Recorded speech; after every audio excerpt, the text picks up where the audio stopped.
Bonsoir et bienvenue dans notre émission Paquebot. Alors ce soir avec nous Yann Brix, bonsoir. Bonsoir, Comment bonsoir. ça va? Bien, Bien, un peu tendu?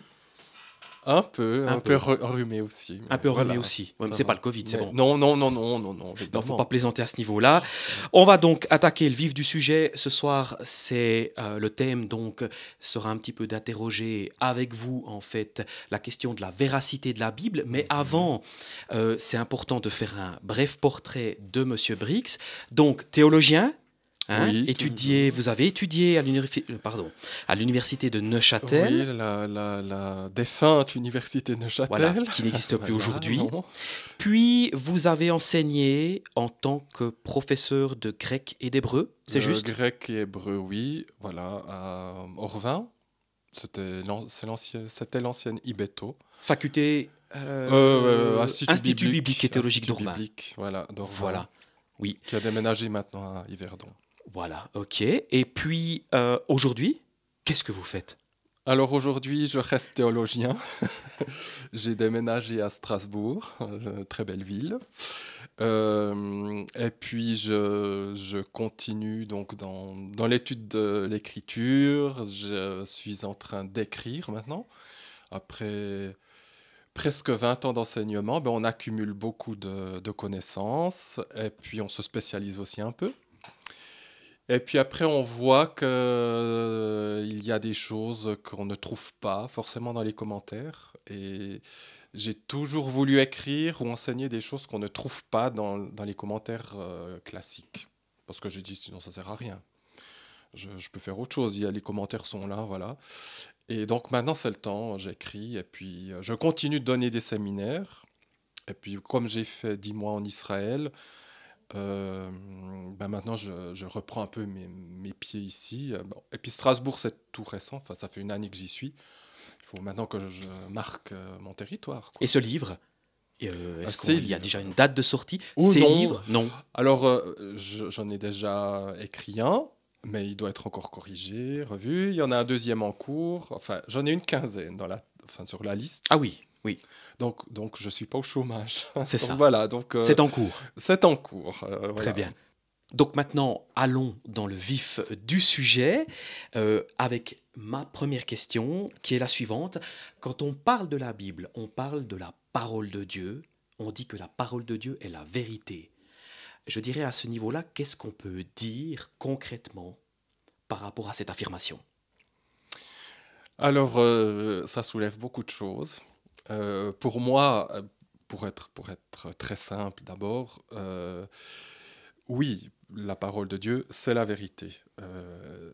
Soit Dieu est vrai, soit il est menteur. Déjà un. Mais ça implique beaucoup de choses. Ça pose d'autres questions. Ça pose la question. Je pense que pour la plupart des gens, si Dieu existe, il doit dire la vérité. Bon, d'accord. Mais la Bible, on dit, bah, elle n'est pas tombée du ciel. Elle a été écrite par des hommes faits de chair et de sang. Et si on lit bien la Bible, on voit que ces mêmes êtres humains étaient très faillibles. Donc, est-ce qu'ils ont bien écouté Dieu? Est-ce qu'ils ont bien retransmis la parole de Dieu? Ça, c'est souvent la question qu'on pose. On dit oui, mais voilà, est-ce qu'ils n'ont pas mis des choses qui viennent de leur propre trésor, en fait, de leur propre savoir ou de leur connaissance? Et puis en plus, c'est des personnes qui ont écrit il y a fort longtemps, donc ils n'étaient pas scientifiques, donc est-ce qu'ils n'ont pas dit des bêtises par rapport à la science aujourd'hui? Enfin voilà, c'est surtout ces questions-là que ça pose. Euh, Si on parle donc justement de cette affirmation, ça a été écrit par les hommes, donc forcément c'est erroné. Ils n'ont, on pourrait dire de manière drôle, qu'ils ont mal entendu, par exemple. Je sais pas, hein, c'est une affirmation comme ça, mais j'entends par là, déjà là, cette question, est-ce qu'ils tout simplement n'ont voilà, il y a plein d'erreurs qui se sont glissées. On ne peut pas partir du principe que, effectivement, si ça a été inspiré de Dieu, ils aient retransmis vraiment parfaitement ce qui a été dit. alors voilà, il y a un côté, on est obligé d'en parler, un petit côté mystère.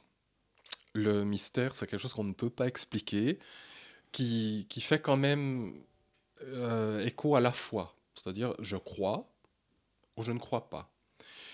Mais voilà, je suis théologien depuis une bonne vingtaine d'années, enfin presque 25 ans, et puis ça fait 25 ans que j'ai la tête plongée dans la Bible, c'est mon métier et ma passion.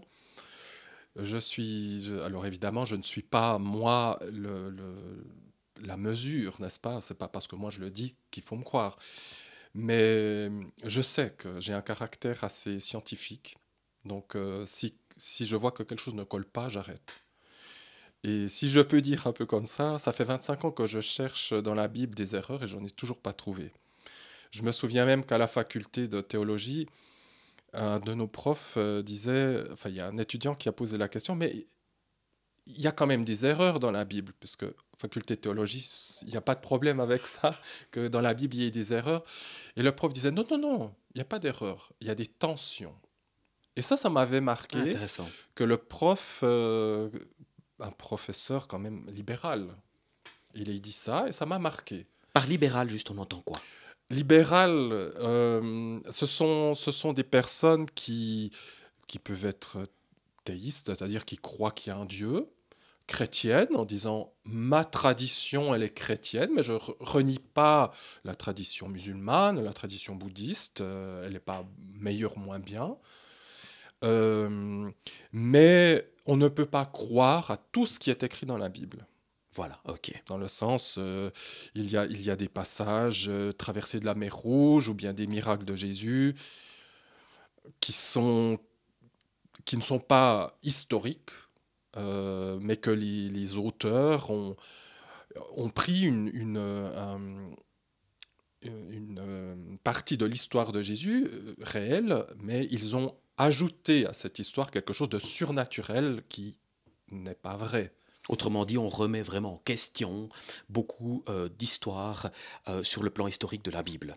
Alors ça, de fond en comble. De fond en De comble. fond en comble. Très bien. Et c'est ça qui m'a beaucoup perturbé, je dois dire, au début de Mais mes vous parliez études de en tension. théologie. Vous parliez de tension. Alors, de tension. Ce terme qui vous a marqué. Alors oui, c'est ça qui m'a marqué, parce qu'effectivement, si on est honnête, on prend les 4 évangiles, ou les 3 synoptiques, c'est-à-dire Matthieu, Marc et Luc, qui sont très similaires. Quand on les lit et qu'on fait bien attention, il y a quand même des passages qui semblent un peu se contredire, si on ose dire comme ça. Mais quand on analyse bien, il n'y a pas de contradiction en soi. C'est pas un qui dit vert et puis ou blanc et l'autre qui dit noir. Mais il y a des tensions, c'est-à-dire qu'il y a des choses qui n'ont pas, à première vue, qui ne concordent pas ou qui n'ont pas l'air logiques. Et quand on étudie bien le texte, on étudie bien le contexte, et puis qu'on voit dans tel évangile c'est comme ça et dans l'autre c'est comme ça, on voit qu'en fait les deux veulent dire la même chose, mais sous un angle différent. Et ça se vérifie. Les témoins du Titanic, autant il y avait de témoins, autant on pourrait dire il y avait d'histoires différentes, mais qui ne se contredisaient pas. Simplement, il y avait un angle différent. Et puis pour certains, ce qui était important, c'était ça. Pour d'autres, c'était ça. Et donc on focalise. Il peut y avoir des erreurs de chronologie, mais qui ne sont pas forcément voulues, mais qui ne sont pas un problème en soi. Ce n'est pas parce que ce n'est pas chronologique que c'est faux. Et pour prendre par exemple ce point, chez les Hébreux, la chronologie n'est pas c'est pas comme chez les Grecs. Si on prend l'évangile de Luc par exemple, on voit qu'au début il écrit bien. Voilà Théophile, je t'écris très précisément, d'une manière ordonnée, tout ce qui s'est passé. Si quelqu'un veut avoir un évangile selon la chronologie, il va lire Luc. Luc qui était grec, hein, alors Qui que les était autres d'origine étaient grecque. d'origine juive. C'était le seul. Voilà. Alors que si on aimerait, si on lit Jean ou on lit Matthieu et tout, il y a une chronologie grossière. Évidemment, il naît, il fait à son ministère, il meurt. Bon. Mais quand on prend Matthieu et Luc, ou Marc et Luc, c'est pas tout à fait dans le même ordre. Parce que pour les Hébreux, le salut n'est pas une affaire de chronologie, c'est une affaire de théologie. C'est le message qui est donné. Il n'y a pas de problème chez eux, par exemple. Matthieu est un très bon exemple. Les discours de Jésus dans Matthieu ne sont très probablement pas des discours que Jésus a tenus d'un bout à l'autre, mais Matthieu, en tant que taxateur, qui devait tenir une comptabilité bien précise, Lui s'est dit, je vais mettre en thème, de manière thématique, voilà, Jésus a parlé du royaume des cieux, je vais faire un chapitre, bon, il ne parlait pas comme ça, il ne disait pas je vais faire un chapitre, mais je vais faire une section, royaume des cieux. Et il a pris tout, Et il a regroupé les il a messages. regroupé tout le message. Voilà, c'est surtout par thème, on aime bien travailler par thème, la chronologie, elle est moins, elle existe, mais c'est pas C'est l'essentiel, pas fondamental. c'est pas Vous fondamental. parliez avant de l'Ancien Testament, autrement dit la Torah, et notamment d'un texte avec la mer Rouge qui justement est remis en question. Justement, à ce niveau-là, il y a beaucoup de choses qui sont remises en question, notamment la Genèse, la création en 6 jours, 7 jours, euh, ainsi que l'histoire par rapport au peuple hébreu avec Moïse. Justement, par rapport à ça, qu'est-ce qu'on peut dire? Est-ce que effectivement, ce n'est que des symboles, qu'en fait rien ne s'est passé? Je pense aussi au pharaon qui s'est retrouvé noyé, alors pas lui, mais nombre de ses cavaliers sont retrouvés noyés dans cette mer qui s'est refermée après le passage des Hébreux. Qu'est-ce qu'on peut dire à ce propos? L'émission serait trop courte pour qu'on aborde tout ça. Qu'est-ce qu'on peut Euh, dire courtement? je peux qu'inviter les auditeurs à se plonger dans certains livres qui en parlent, notamment plutôt de la tendance évangélique, et pourquoi pas comparer des livres de tendance libérale et puis de tendance évangélique, et que chacun se fasse son avis.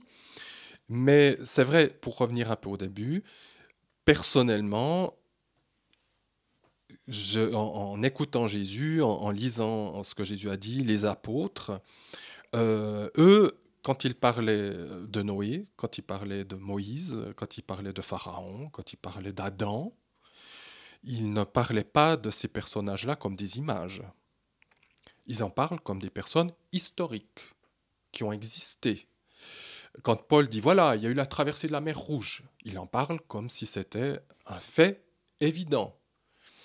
Donc, je me base sur la parole de ces personnages-là. Et c'est pour moi déjà la base sur laquelle je base ma foi quelque Mais part. puisqu'on remet en question ces personnages sur le fait même que finalement ils aient écrit des choses parce que pour eux c'est leur culture, donc même Mhm. là on peut dire ah mais on ne peut pas se baser sur leurs témoignages. Alors, c'est un fait. Évidemment, on n'a pas de faits archéologiques ou même scripturaires d'Adam et Ève ou de Pharaon. Ce qui est étonnant même, c'est que la Bible tait le nom le pharaon de Joseph ou le pharaon de l'Exode. Leurs noms ne sont pas, Nommés. sont pas nommés. Euh, euh, et historiquement, c'est extrêmement, pour pas dire infiniment faible. On n'a rien. Il y a quelque chose là, alors historiquement on pourra dire, les Égyptiens par exemple ne mettent pas dans leur histoire des défaites notables, hein. Ils ont toujours gagné.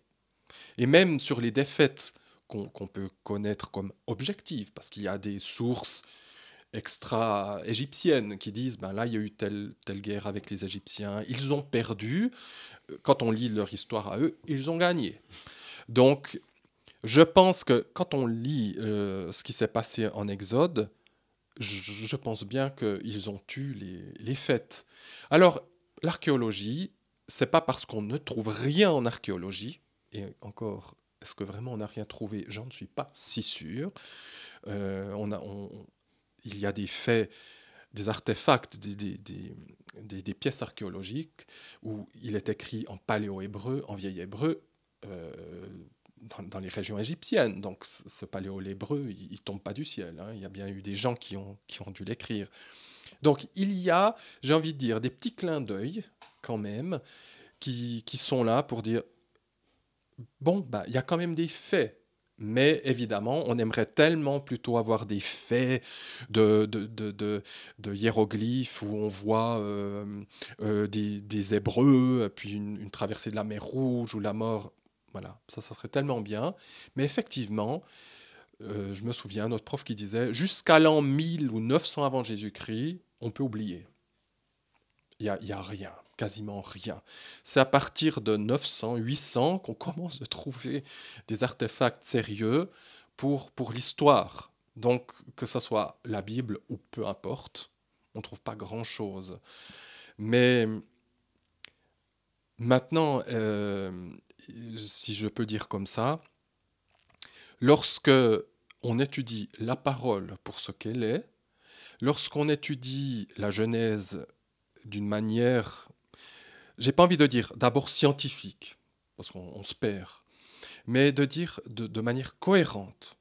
Je lis la Genèse, je veux voir si c'est cohérent. Je lis l'Exode, je veux voir si c'est cohérent. Je lis Josué, est-ce que c'est cohérent? Je lis les évangiles, est-ce que c'est cohérent? Si on est honnête avec soi-même, qu'est-ce qu'on trouve comme histoire? Des personnes qui vivent des choses normales. Alors normales, d'accord, Abraham est appelé par Dieu. Mais il n'y a pas des choses extraordinaires. Je veux dire, c'est pas. Vous lisez des textes extra-bibliques de l'Antiquité, vous avez des demi-dieux, ils font la guerre, enfin la mythologie, toutes ces choses-là aberrantes, enfin, que je considère comme aberrantes. Mais lorsque vous lisez la Bible, vous voyez, évidemment, il peut y avoir ici et là un miracle ou des choses surnaturelles. Mais c'est pas que ça. Il y a du surnaturel, mais dans des vies normales. Dans des personnes qui doutent, des personnes qui souffrent. Imaginez un Dieu qui appelle quelqu'un d'Our en Chaldée et lui dit, viens, je t'appelle dans un endroit, c'est rocailleux, c'est désert, formidable, quoi. Qu'est-ce qu'il y a de palpitant dans cette histoire? Il n'y a rien qui attire quelque part. Et puis après, vous voyez ces pérégrinations avec son neveu Lot, qu'est-ce qui se passe, toutes ces histoires, il y a des querelles, il y a des problèmes, il ne peut pas avoir d'enfants, enfin, quelque chose Sans intérêt, on pourrait dire. quelque part sans intérêt, puis qui est une vie comme beaucoup de personnes à l'époque et aujourd'hui. Mais il y a quelque chose, il y a Dieu là-dedans. Et c'est une vie normale, de personnes normales, et il y a Dieu qui est là-dedans. Et j'ai presque envie même de dire, leur vie qui était normale, Abraham, il vivait bien. Our en Chaldée était une des civilisations les plus évoluées. On a retrouvé du carrelage, on a retrouvé des évacuations d'eau comme nous aujourd'hui. Je veux dire, ils vivaient dans un cadre ultra moderne. Et vous avez là un Dieu qui dit pars de chez toi, voilà, je t'amène là. Ah super quoi. C'est comme moi, là j'ai un bel appartement où j'habite, le Seigneur me dit ben, va vivre sous les ponts. Waouh, c'est vraiment. Vous mettez scénario au cinéma, il n'y a personne qui y va. Hein. Mais en même temps, vous avez ces vies normales qui sont chamboulées parce qu'il y a un Dieu transcendant qui vient là-dedans. Mais leur vie, enfin, j'ai envie de dire, c'est le début des problèmes. Mais ça continue d'être une vie normale. Même s'ils ont Dieu, il y a toujours des doutes, il y a toujours des problèmes, il y a toujours des choses humaines à régler, et même ça s'amplifie. Tu auras un fils. Ah ouais, bah, on est vieux. Alors comment ça va se faire? Ah ben ça traîne. Ah bah tiens, on va prendre la concubine. Ah bah non, c'est pas le fils que je voulais. Ah ouais, ça, Dieu m'a dit ça. Ok, d'accord. Alors il y a un miracle qui intervient, d'accord. Mais c'est pas des miracles. Alors oui, la mer Rouge, il y a de temps en temps un miracle un peu extraordinaire, exceptionnel. Mais une femme qui tombe enceinte, bon, à un âge avancé, c'est assez miraculeux. Mais ça n'a rien à faire avec les mythologies. Et quand il y a ça dans toute l'histoire, et c'est régulier dans toute l'histoire de la Bible, on arrive aux évangiles, vous avez Dieu qui vient enfin s'incarner et qui vient parler aux hommes. Moi, je sais pas, moi j'écris une mythologie, mais Dieu, il vient en roi, il est puissant, Voilà. il brûle ses ennemis avec le feu qui sort de sa bouche, je sais pas. Ce symbole de cet enfant qui vient, c'est finalement très banal. Alors, Noël, c'est joli pour beaucoup de gens, parce que c'est un petit bébé dans une crèche, etc. Mais c'est quand même l'histoire de Dieu qui vient nous rendre visite, qui vient nous apporter la parole de vérité. Alors, c'est tellement... je trouve, plus j'étudie la Bible, plus je vois comment Dieu est, je trouve tellement tout contraire, absolument contraire à toutes nos pensées, à la mythologie, à toujours ce que l'homme a inventé. Plus je lis, personnellement, moi j'ai besoin d'archéologie enfin, l'archéologie ne m'a jamais convaincu ou pas convaincu. Euh, euh, Là, ces derniers temps, on a quand même trouvé des belles pièces en Israël et tout ça. Pour moi, c'est pas ça qui me dit ah oui, ah. Alors ce passage de tel roi, parce qu'on a trouvé enfin un sceau du roi Ézéchias. Ah, eh ben Ézéchias a existé. Donc, pour moi, Ézéchias a toujours existé.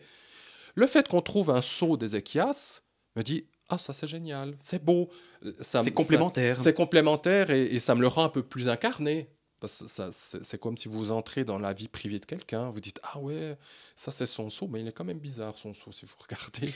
Mais là, vous parlez Mais d'un aspect de cohérence, et si donc maintenant on en vient au début de la parole de Dieu, donc la Genèse, où là on a un gros problème, hein, notamment entre évolutionniste et créationniste, je dirais, est-ce que la Bible finalement est créationniste, évolutionniste, ou est-ce que finalement elle est un peu des deux? Qu'est-ce qu'on peut dire à ce propos aussi? C'est-à-dire, est-ce que là on peut croire à ce qu'un Dieu ait en finalement 7 jours créé la terre et tout ce qu'il y a autour, tout ce qu'il y a dedans? Est-ce qu'on pourrait pas aussi dire, bah, finalement il a fallu beaucoup plus de temps, ou à l'inverse, Dieu finalement est Dieu, si on part de ce principe-là, donc il aurait pu créer tout ça en 10 secondes? ben, la dernière réflexion que vous dites, c'est c'est la question qu'on a posée à un juif messianique, Donc un juif euh, messianique, un juif qui croit en Jésus-Christ. un juif qui croit en Très Jésus, bien. qui je crois plus qu'il le soit, peut-être qu'il est à la retraite, il est à la retraite, oui, professeur à Fribourg, hein, au séminaire catholique de Fribourg, mais juif et messianique. Et on lui avait posé la question, il a dit, moi je suis plutôt étonné que Dieu n'ait pas créé tout ça en une seconde. Voilà. Il y a des réponses à cela. Les rabbins donnent des réponses à cela. Pourquoi Dieu a pris à 10 paroles. Euh, c'est vrai que c'est en 7 jours, mais c'est fait sur 10 paroles de création, qui serait trop long ici à expliquer. Tout à fait personnellement,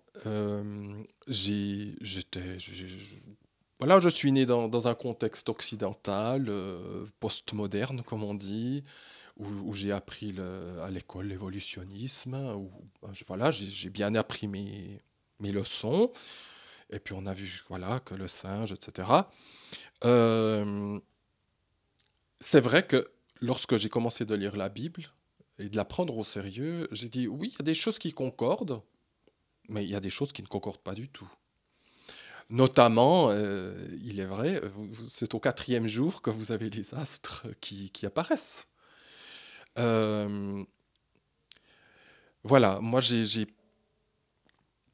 plutôt tendance à... Alors, il y a des personnes qui pourront en parler bien mieux que moi. Hein, je connais un pasteur, si jamais, il a fait sa thèse de doctorat à ce sujet, alors voilà.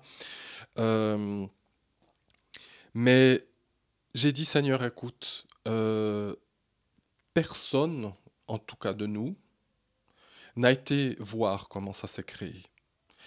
Euh, Si on prend la théorie de l'évolutionnisme, il y a quand même quelque chose de base dans cette théorie, c'est qu'on évacue Dieu. C'est tout. Dieu n'existe pas dans cette base-là. Il est complètement évacué. Donc, on vient du hasard. On vient de la nécessité du hasard. Lorsque je lis la Bible, je vois qu'il y a quelqu'un qui dit, je vais créer de cette manière un monde dans lequel je vais mettre une créature qui me ressemble.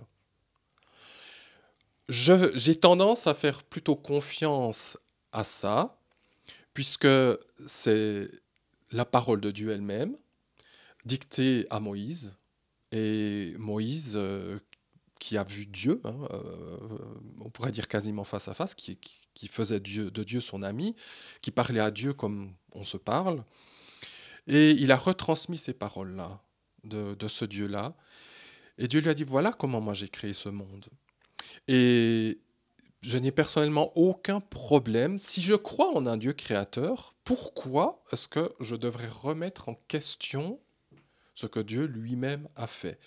S'il l'avait fait dans un autre ordre, il aurait expliqué qu'il l'aurait fait dans un autre ordre.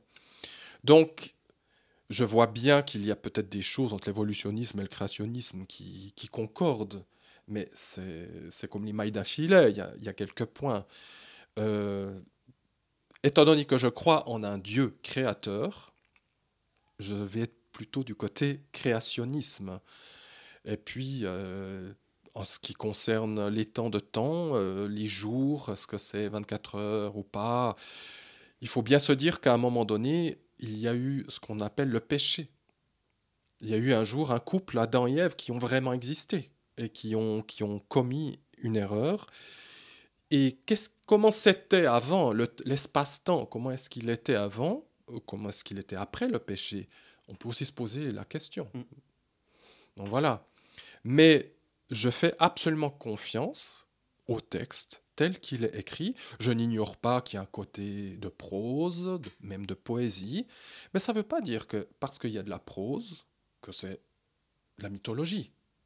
La prose, elle est là pour expliquer quelque chose d'une manière belle. Mais il n'y a aucun souci de prendre tel que le texte le dit aussi. Toujours en parlant de la Bible, on a aussi ce type d'affirmation qu'on entend, qui est un terme d'ailleurs que vous devriez connaître. Moi, je ne le connais pas puisqu'il est assez compliqué, c'est-à-dire une notion en fait d'inexistence du mal. C'est-à-dire qu'il n'y a en fait pas de mal, en fait tout le monde est sauvé, ça c'est une histoire inventée, il n'y a pas d'enfer et de paradis. Est-ce que c'est bien juste qu'il y a un terme pour expliquer, pour parler de ce sujet? Bonne question. Alors, s'il y a quelque chose d'absence du mal, franchement, j'ai aucune idée. S'il y a un terme pour ça, peut-être, peut-être. Alors, il y a le mot apokatastasis. Ça, c'est tout le monde est sauvé. Ok, Ça, oui. oui, Mais ça veut pas c'est dire dans ce qu'il y a sens alors. c'est pas qu'il y a une absence de mal. Voilà. Ça signifie qu'à la fin, tout le monde sera à nouveau sauvé et nous réintégrerons un monde idyllique en parfaite harmonie, voilà, et personne n'ira en enfer. Alors là, l'enfer n'existe pas. Voilà. Et cette affirmation-là, ce sujet, en tout cas, je dirais, il y a du vrai, c'est complètement erroné, qu'est-ce qu'on peut dire? Alors si on lit attentivement l'écriture, il n'y a pas il y a un salut universel, effectivement, qui est offert, mais ce salut doit être saisi. Il n'est pas automatique. Euh, pour ceux qui croient aux anges, enfin, j'y crois parce que c'est écrit dans la Bible, un ange peut se détourner de Dieu. Pour lui, il n'y a aucune rémission possible. Parce qu'un ange voit Dieu, un ange est dans la présence de Dieu, et le Fils de Dieu, Jésus, mort à la croix, ne peut pas absoudre les fautes d'un ange, il ne peut absoudre que les fautes d'un Adam et un fils d'Adam. Donc Adam, hein, entre nous soit dit, qui signifie en hébreu être humain. C'est juste. Qui veut dire mensch, l'homme. Ouais. Voilà. Il faut être un fils d'Adam pour pouvoir bénéficier de ce salut. Donc si on n'est pas un fils d'Adam, on ne peut pas. Les animaux sont exclus de cela, puisque bibliquement parlant, un animal n'a pas une vie éternelle. Les seuls êtres qui ont une vie éternelle, ce sont les anges et les êtres humains. Alors les anges doivent faire leur choix. S'ils ont fait un mauvais choix, ils ont une éternité loin de Dieu pour l'éternité. Euh, les hommes doivent ici-bas maintenant faire un choix. Soit ils se tournent vers Dieu, ils se tournent vers le Dieu d'Abraham, d'Isaac et de Jacob révélé dans l'Écriture. Et puis, pour rejoindre quand même le thème, cette notion de vérité, elle viendra dès le moment, il faut la cultiver, hein, bien sûr, parce qu'on a toujours des doutes, on doit poser des questions à Dieu, moi le premier. Hein. Donc voilà, mais cette notion de vérité va grandir et se renforcer dès le moment qu'on acquiesce, qu'on dit oui au salut qui est offert en ce Dieu-là. Pour les personnes qui refusent ce salut tendu, eh bien, elles suivront, c'est terrible à dire, hein, moi j'aimerais bien tellement dire le contraire, mais la Bible, ma foi, elle ne me permet pas de le dire, je suis lié à ce qu'elle dit. malheureusement, ces personnes-là suivront aussi les anges déchus pour l'éternité. Donc il y a un lieu qu'on appelle enfer, ou la Gehinnom en hébreu. C'est un lieu sans Dieu, quoi. C'est un lieu, on veut pas de Dieu, alors on ira dans un lieu qui est sans Dieu. Et là, on n'est pas là pour savoir à quoi ça ressemblera, Après, voilà, effectivement. alors Ouais. Jésus donne des détails, voilà, lui il le sait, Oui. mais c'est ni un lieu où j'ai envie d'y aller, d'aller, et ni un lieu où j'ai envie que d'autres y aillent. Euh, Mais donc cette affirmation, donc effectivement, ne repose pas en tout cas sur des bases alors bibliques. non, Non. non, non, non, exclu. Mhm, Non. mhm. De Genèse à Apocalypse, c'est toujours le même discours. Ça aussi, ça c'est très bien. C'est aussi une notion pour moi de vérité, c'est que le discours ne change pas. Il est cohérent.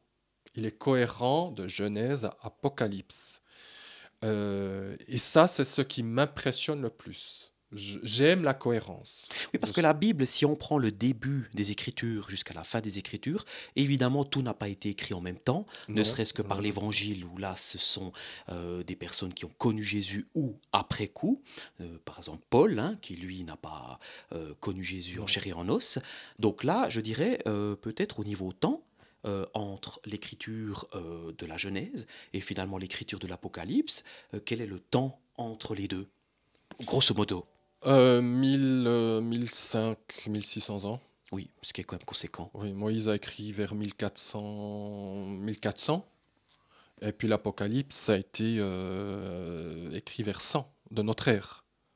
Donc ça fait 1500 ans, quoi, Donc, qui plus est, une d'écriture. cohérence durant toutes ces années relativement intéressante à noter. Voilà, si on faisait des statistiques mathématiques, on arriverait un peu à la probabilité d'avoir une vie dans l'espace, enfin dans l'univers, hein, proche de zéro, quoi. Donc ça montre bien, quand on voit cette cohérence, elle est impossible. Enfin, voilà. Même si on écrivait un seul livre, par un seul auteur, qui réfléchit bien à tout ce qu'il écrit, on trouverait toujours des erreurs et des incohérences dans ce qu'il a écrit. Alors que la Bible, on ne trouve pas des tensions. Mais ces tensions, elles s'expliquent. Parce que la vie n'est pas simple. Souvent, on dit, oui, mais l'écriture, la Bible, c'est fait pour les enfants. Je dis, il faut être comme un enfant. Je dis, oui, parce qu'un enfant, l'image de l'enfant dans la pensée hébraïque, dans la pensée biblique, c'est celui qui accueille sans petite pensée derrière. Il accueille ce qu'on lui dit. Manière naïve, si on peut dire. Quelque, Si je puis dire. si on peut utiliser ce mot, naïve, d'ailleurs la Bible parle beaucoup des naïfs, mais le naïf ne doit plus être naïf. On peut être naïf au début, mais on la reçoit dans la simplicité. C'est plutôt le mot juste, simplicité. On croit ce que le grand dit, parce qu'il sait. Hein. On a cette simplicité d'enfant, cette naïveté aussi, par rapport aux humains. Et l'enfant pose des questions. Il n'arrête jamais de poser des questions. Et c'est ce que nous devons faire en lisant l'Écriture, et ce que, en tant qu'occidental, nous n'aimons pas faire. En tant qu'occidental, on lit, on étudie, et on dit « j'ai la réponse, je comprends ». Alors que ce que Dieu veut, et c'est pour ça qu'il a écrit la Bible de manière compliquée, j'ai envie de dire. Le salut est simple à recevoir, mais l'étude de la Bible n'est pas facile. C'est parce que Dieu veut qu'on lui pose des questions. Pourquoi tu as écrit comme ça? Pourquoi c'est comme ça? Pourquoi ça a l'air de se contredire? Pourquoi il y a des tensions ici? Eh bien, mon enfant, c'est pour que tu cherches et que tu me cherches. C'est un peu dans l'idée de devenir proactif finalement. Ah, complètement. La Bible, c'est pas un roman policier. On glisse, on voit cette super logique, on arrive, il n'y a pas d'anicroche quelque part. Hein. La Bible, surtout le côté hébraïque, chaque verset contient, si on ose dire comme ça, des erreurs. Alors attention, pas des erreurs dans le sens théologie libérale, c'est-à-dire ah ça c'est faux, ça c'est vrai, mais des erreurs de syntaxe, de grammaire, de conjugaison, voilà, on ne sait plus après, attends, c'est le sujet, c'est lui ou elle, ou il y a des confusions comme ça.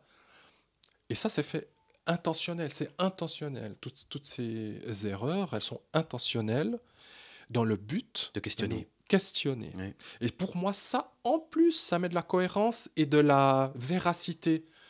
En général, ce qui semble vrai est lisse. Il n'y a pas de... Tout est bien dit, bien lisse, bien, voilà, brillant. Alors que la Bible, c'est pas du tout ça. On est tout le temps, on s'accroche tout le temps. Mais alors, qu'est-ce qui se passe là? Pourquoi maintenant il dit ça alors qu'il vient de le répéter ici? Et puis, ça fait que de nous poser des questions, mais dans un tout absolument cohérent. Et quand on commence de se poser des questions et d'avoir des réponses, c'est comme un puzzle. Oui. Vous avez toutes les pièces éparpillées. Vous dites, mais c'est n'importe quoi. Ça, on voit rien. C'est plein de couleurs différentes et tout. Ça veut rien dire. Moi, je vois rien. Ben, la Bible, c'est ça.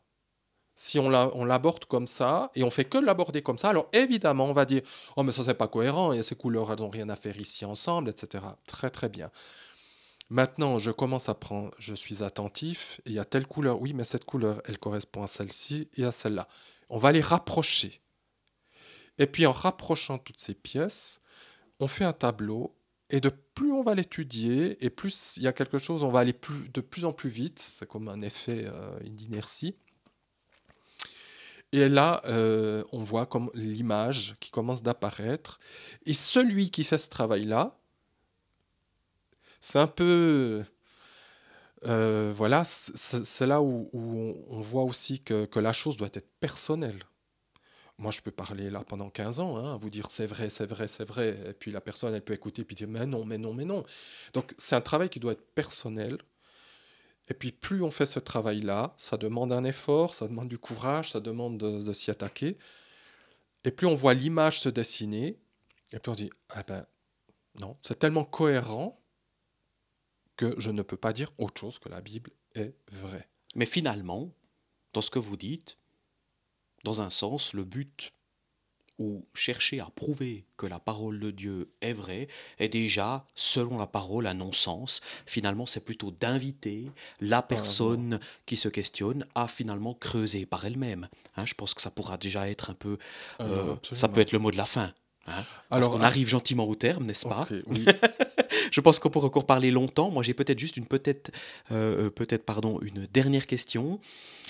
C'est-à-dire, est-ce que il y aurait, pour celui qui s'intéresse à creuser, un ouvrage que vous auriez envie de recommander, qui peut aider peut-être un petit peu à approcher aussi les contextes un peu historiques, à y voir un peu plus clair?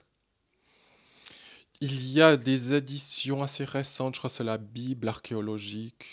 Je dis, il faut vérifier, hein, je Il n'ai faut pas les chercher. titres Très bien. exacts. On me les a d'ailleurs offertes, hein, ces Bibles. La Bible archéologique, quelque chose comme ça. Euh, Il y a un autre commentaire biblique, évangélique, hein, mais j'ai plus le. Mais le commentaire, alors ce sont des commentaires, hein, mais ce sont des commentaires qui sont sérieux, théologiques, archéologiques aussi. Alors ce qu'on pouvait savoir au 19e siècle, voilà. C'est la Bible annotée. C'est pas parce que c'est un théologien de ma région natale, hein, c'est Frédéric Godet du Val-de-Rue qui a fait tout un commentaire tout au long, enfin la deuxième partie du 19e siècle. Il était la tête pensante du groupe de chercheurs de l'Ancien Testament. C'est gratuit, vous pouvez l'avoir gratuitement sur Internet ou acheter les ouvrages qui sont réimprimés.